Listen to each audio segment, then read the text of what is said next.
مدثر فاروق Guddu advocate,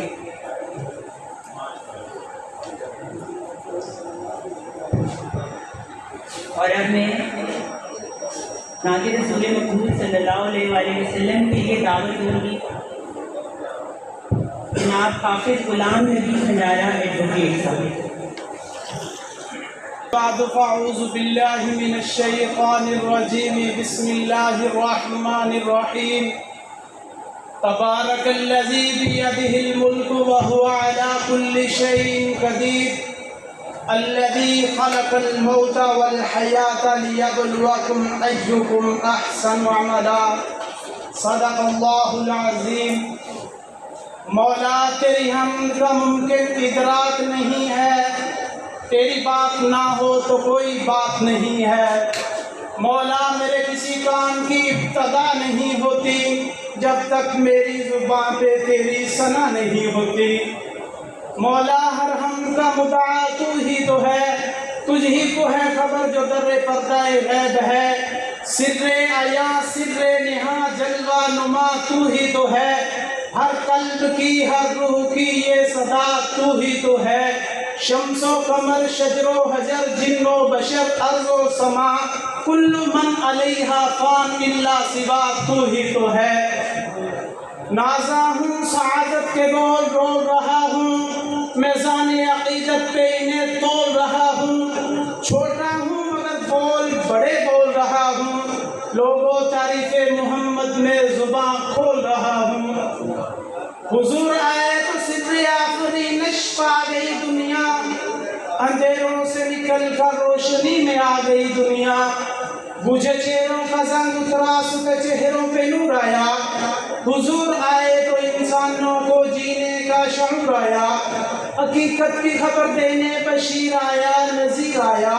مبارک ہو زمانے کو کہ ختم المرسلین آیا، کہ اصحاب رحم بن کر رحمت للعالمین آیا۔ ویسے تو ہر مبلغ مفسر رائٹر قلم کار نویس شاعر اور ادیب کی یہ کوشش ہوتی ہے کہ وہ اپنے محبوب کی شان میں چند جملے چند الفاظ بول کر اپنے محبوب کے مدح سراؤں کی لسٹ میں اپنا نام لکھوائے۔ سامعین بات جس کی مثال میں آپ کے سامنے پیش کرتا چلوں، جب بازار مصر گرم تھا، حضرت یوسف علیہ السلام کو فروخت کیا جا رہا تھا۔ بڑی لمبی لائنیں اور قطاریں لگی ہوئی تھی، ان قطاروں میں سے ایک قطار کے اندر ایک بوڑھی اماں بھی کھڑی ہے، سر پہ معمولی سی روئی کی گٹھڑی لیے کھڑی ہے۔ دیکھنے والے سوال کرتے ہیں اماں ادھر کیا کر رہی ہے؟ جواب دیتی ہے بیٹا یوسف علیہ السلام کو خریدنے آئی ہوں۔ وہ پھر اپنا جواب دہراتے ہیں اماں تو یوسف کو کیسے خریدے گی؟ یوسف تو حسن کا میوہ ہے، ملجا پیشوا پیکر ہے، سید امام ہے، تو اس کو کیسے خریدے گی؟ جا اپنے گھر کا کوئی کام کاج کر۔ اماں یہ جواب سن کر اپنی آنکھوں میں آنسو کی لڑی پرو کر جواب دیتی ہے بیٹا معلوم تو مجھے بھی ہے کہ یوسف کو خریدنا میرے پاس کی بات نہیں، لیکن شام تک اس لیے کھڑی رہوں گی کہ کل قیامت کے دن یوسف کے چاہنے والوں میں میرا نام بھی آ جائے گا۔ سامعین حضرات میں کوئی عالم مقرر خطیب تو نہیں ہوں، لیکن میں بھی یہ چاہتا ہوں کہ کل قیامت کے روز حضور کے چاہنے والوں میں میرا نام بھی آ جائے گا۔ کمال حسن یوسف پر فقط عاشق زلیخا تھی، جس پہ عاشق ہو خدا و صورت محمد کی۔